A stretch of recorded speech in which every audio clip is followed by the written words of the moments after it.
शेतकरी बंधूंनो नमस्कार। पूर्वी ॲग्रो इंडस्ट्रीज कडून मी श्री तुलसीदास बावस्का आणि आज आपण आलेलो आहे वडनेर तालुका नांदुरा जिल्हा बुलढाणा येथील प्रगतशील शेतकरी विनोद भाऊ हिंगे यांच्या शेतामध्ये।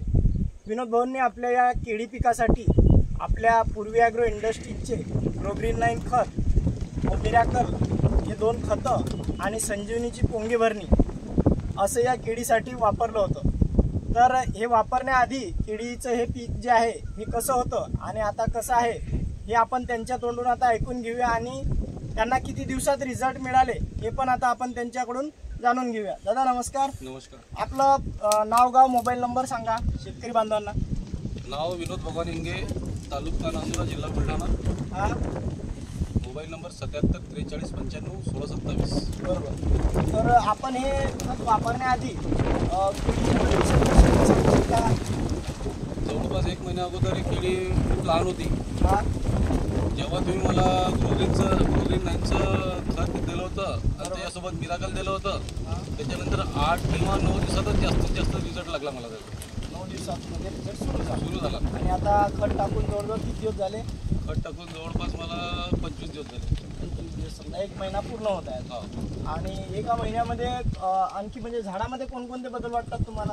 झाडामध्ये बदल हा झाला की उंची वाढली, हां, हिरवेपणा वाढला, बरोबर। पोंग्यात सुधारणा झाली अजून, पोंगे पण आकसलेले होते ते चांगले झाले आणि गुंदा जरा मोठा झाला थोडा। बुंदा पण चांगला मजबूत झाला। शेतकरी बंधूंना आपण या व्हिडिओमध्ये बुंदा पण पाहूया या केळीचा। आणि एका महिन्यामध्ये आजारी किती बॅगा टाकल्या होत्या तुम्ही?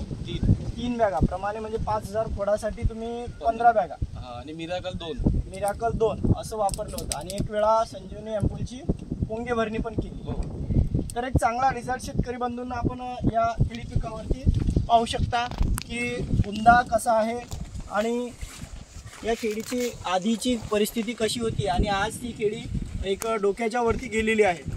आधीचे पण फोटो आपण या व्हिडिओमध्ये टाकणार आहोत। ती की तुमच्या 150 दिवसाची केळी 150 दिवस झाले आता लागवड करून, परंतु पहिले सुरुवातीचे जे समजा दिवस आहे ते 90 दिवस ते वाढलीच नव्हती। वाढलीच नाही, बरोबर आहे। आणि खत आणि हे वापरल्यानंतर एक चांगली केळी हे वाढली। बरं, या खतामध्ये कुठला आणखी रासायनिक घेतलं होतं का? नाही।